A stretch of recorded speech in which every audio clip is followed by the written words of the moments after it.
What is going on, guys? It is Sam the Raid Man. Welcome back to the Raid Shadow Legends video. Today we're going to be doing another episode of the Wheel of Madness. The way that this series in particular works is that we have a wheel. We're going to spin it to get 4 random champions that are going to go alongside our Spotlight champion. Today our Spotlight champion is emic Trunkheart. We'll go over his kit in a second. But for the wheels, we will go first spin the Wheel of Rarities, which will give us either mythical, epic, legendary, or rare. And then we will spin the Wheel of Factions. So if we land on legendary, we'll spin the Wheel of Factions. If we land on barbarians, we have to choose a legendary barbarian. We will then also pair use our 4 champions to get obviously the best clan boss team that we can find.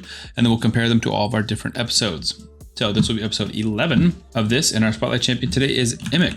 So we will encapsulate the team damage to find first, second, and third, and then we'll also shout out our highest damage dealer of the team, and that is going to be it. So emic Trunkheart, if you're unfamiliar, is a void legendary who is a past fusion actually. He has a unkillable and all allies for 2 turns. That's why he's useful in a lot of unkillable teams. Also places taunt on himself and shield on himself. He's an HP based champion. This is a really cool ability. Vine-Quake, AoE on a 3-turn cooldown, places shield on all allies equal to 30% of his max HP. Again, he is a max HP based champion. Decreases cooldown of all allies skills except for this champion's by 1 turn. So that enables some really cool things. In a speed tune, it makes it a little bit easier, albeit a little tricky, but also if you're not going a speed tune, you're just getting back to your allies' good abilities quicker. And the A1 just increases the value of shields, but not in like a broken way. It used to be broken, then it got patched, nerfed. Can increase cooldown of a random skill from an ally, but that is only 4 waves, so it will not affect us today. Real quick, guys, get your free legendary LNRO by clicking the link in the description of this video right now. You also get 3 amazing epics in Fane, Ugo, and Tagore as you level up throughout the game. I have 4 simple steps for you today. Step 1, log out of Player and Play on your PC and uninstall it. Step 2, click on the link in the description of this video and register with a brand new email address. Step 3, launch Raid and complete the tutorial. Step 4, go to your inbox and claim your free legendary LNRO. Do not miss out on this chance to get a free legendary LNRO as well as 3 epics, so make sure to click on this link before it expires. So with that, all that rambling being said, let's go ahead and spin the wheel. We got to spin this wheel 4 times and the Wheel of Factions 4 times to get 4 champions to pair alongside emic. I would love to see a maneater. That would be the #1 champion I'd like to see, so we can do a slow beating Trunkheart. So we've got a legendary champion, which is always good. We love legendary champions. Let's just hope we get a good faction with a good option. I'm gonna go ahead and pull up the Deadwood Jedi website just to think about like what kind of champions I'm targeting. Okay. Legendary from the Undead. My first thought, my first thought goes to bad-el. Who else do we have? Bad-el. Realistically, it feels like it's one of those 2. Mishald is like good because he can help you go fast, but he takes an extra turn and that would just throw off a lot of teams. So I'm gonna go safer and go with bad-el. Bad-el also provides poisons and cleansing, plus a little bit of damage boost for your team, and he's neutral affinity, so we like that. 3-star soul. Okay, not bad. Definitely. bad-el actually used to be one of the best legendaries in the game, specifically for clan boss, but the game has evolved over time. All right, let's get that epic from the Ogren tribe and make a nasty team. Don't think there's any epic rares that we want. There's just not many good rares. There's a few, but odds are we won't get them.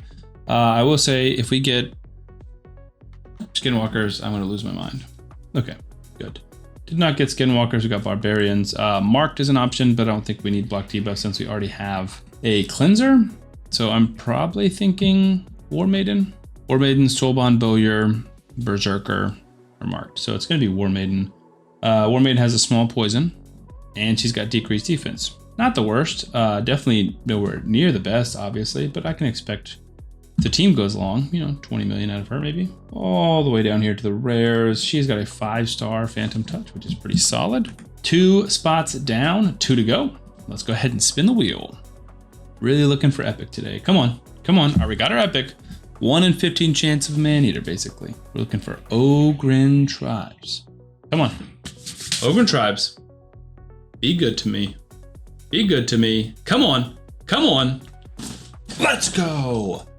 That's Ogren tribes. That's maneater. We are building an unkillable team today. That's huge. If we can get the unkillable team to work, which I hope and assume that I can, then that is just a massive boost because we know we're going to live 50 turns. We've got warmaiden. Obviously, we've got emic in there. There's really no question to even look at who this is going to be. And then we've got bad-el. So I think we have a +4 maneater. Yep, there we go. So at this point, it's just gravy. So let's go ahead and go back to the Deadwood Jedi website. So we have the Heart Eater, which looks pretty simple. Do we need a like speed, like a cleanser or anything? Or is Maneater doing all of our debuff stuff? Because if so, that's even better. Yep, he's got 3 ally attackers, Longbeard, Kreela, and Farrakhan. Okay, so then we've got our last slot. Like I said, at this point, it's just gravy. Give me a Mikage, give me someone with weekend would be cool, like a Geomancer. Looks like another epic. Maybe let's see an Anax, let's see a Franox. Give me somebody exciting.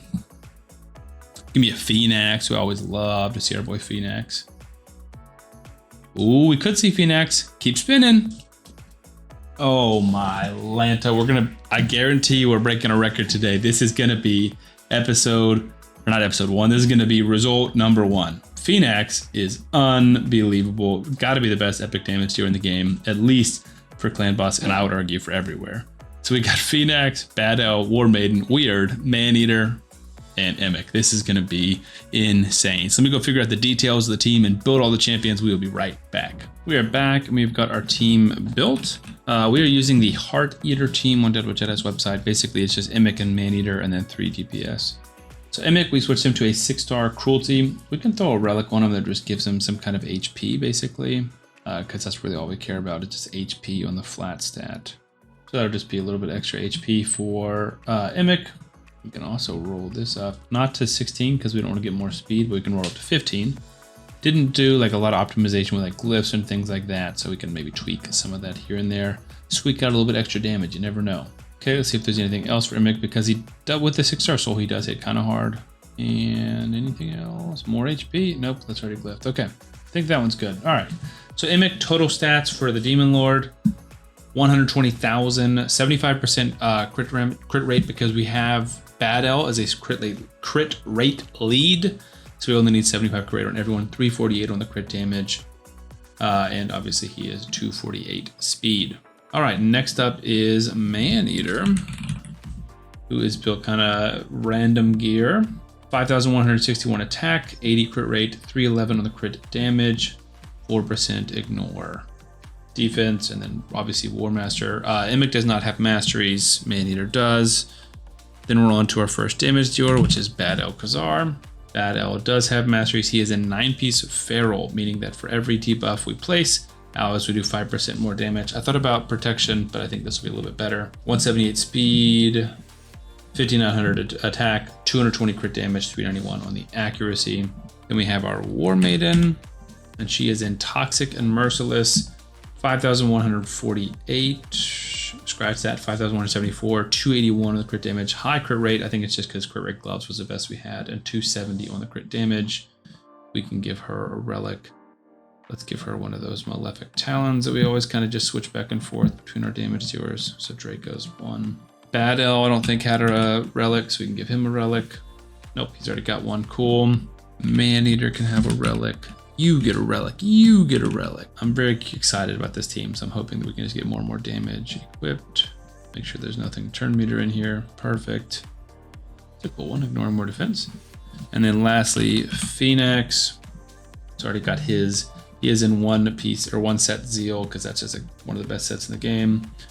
8,643 attack, 178 speed, 91 crit rate, 388 on the crit damage. And we are turning off the other abilities and just using the A1 for Fenax. So in terms of the AI setup, it is full auto and it is very, very easy. Bad-el can do whatever you want. Emic opens with prioritizes the unkillable and then prioritizes the decreased skill cooldown. Warmaiden prioritizes decreased defense. And then this ability, which I don't think people talk about, places increased attack if it's critical and places an extra hit, which is awesome.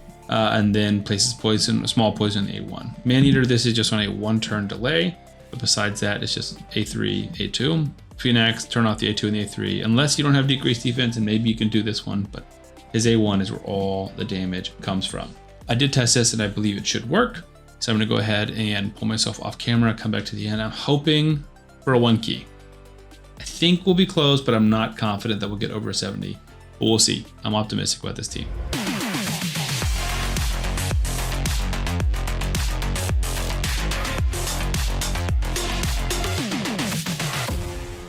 Well, I don't think we're going to quite get the 1 key, but we'll be pretty close. I think the damage is very, very good. I think Warmaster on emic and maybe that's enough. I'm not sure if that's enough or not, but I think it'll be close.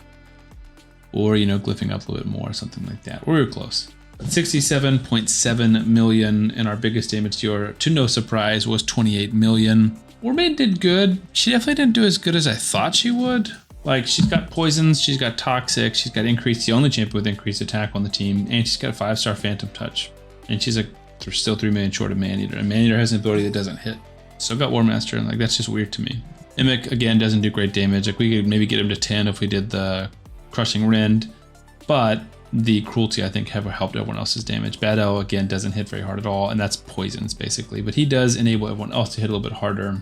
So, kind of, you know, give and take. So, what's crazy is this isn't first, because first would be the Salaz episode with Lydia. It's not even second, because second was last episode with Doom Priest. So this falls into not third, because the Helicath. I didn't see that one in there. So this is now our 4th place finish, which is unfortunate. I really thought when we got the emic team that we were going to be fully there, but bad-el and warmaiden definitely held us back a little bit. Fenax was big. I think we were just a little bit away from basically 2nd place. So anyways, I think this was a really good result. I love this series. Let me know who you guys think should be a good spotlight champion for the future.